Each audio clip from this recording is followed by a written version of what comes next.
Bonjour, vous avez publié récemment une pièce de théâtre chez l'Harmattan. Parlez-nous un peu de vous et de votre pièce.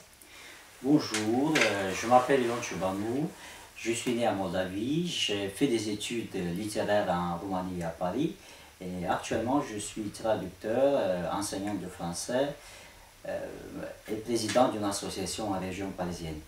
Je viens de publier une pièce de théâtre chez l'Harmattan qui s'intitule Le transfert ou la psychanalyse dans le boudoir.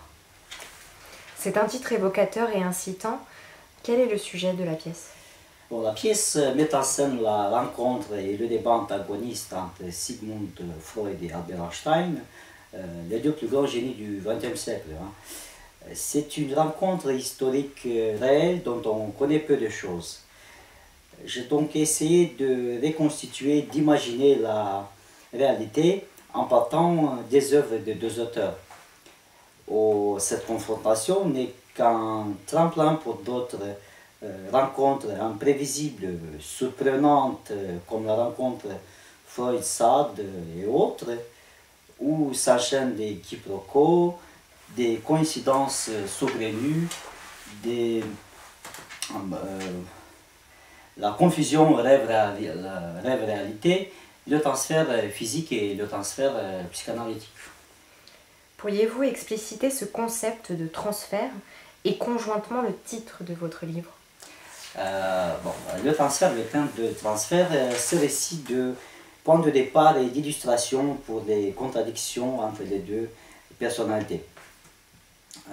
Tandis que Freud définit ce terme comme une soumission paradoxale et ambiguë du sujet vis-à-vis de l'autorité, pour Einstein, ce terme désigne simplement un déplacement dans l'espace-temps. Contradiction qui engendre des quiproquos et des confusions. Lorsque Freud se retrouve dans le boudoir de Marquis de Sade, on n'est pas sûr s'il s'agit de la réalité énoncée par Einstein ou du rêve défini par Freud. Le titre du livre joue sur cette ambiguïté et le sous-titre « La psychanalyse dans le boudoir » renvoie en plus à un texte licencieux de Sade, La philosophie dans le boudoir, pour en faire un intertexte, une parodie. On comprend très bien le choix et l'intérêt d'avoir confronté deux génies, Freud et Einstein, mais pourquoi y avoir mêlé le marquis de Sade? Le personnage de Sade sert ici de prétexte pour illustrer le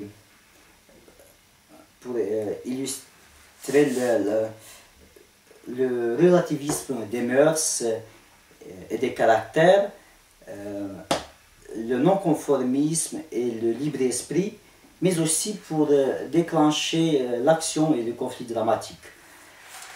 L'idée de ce texte m'est venue comme une fantaisie, comme une tentative ludique de mettre en scène des personnages loufoques, hors du commun, et pour moi ça représente davantage un personnage qu'un écrivain. Même en tant que littéraire, on n'a pas un accès facile à ces œuvres. On a comme une appréhension à accéder aux œuvres de Sade. Moi, je l'ai lu tardivement en travaillant sur la poétique de la violence. Je m'en suis délecté et surtout amusé. Je le trouvais drôle et fantaisiste.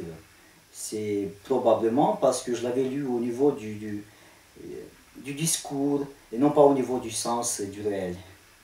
C'est aussi une façon de lire votre livre. Oui, tout à fait. Je vous invite à lire cette pièce de théâtre, surtout au niveau du discours, des sonorités, du rêve, avec une attention flottante, comme dirait un psychanalyste.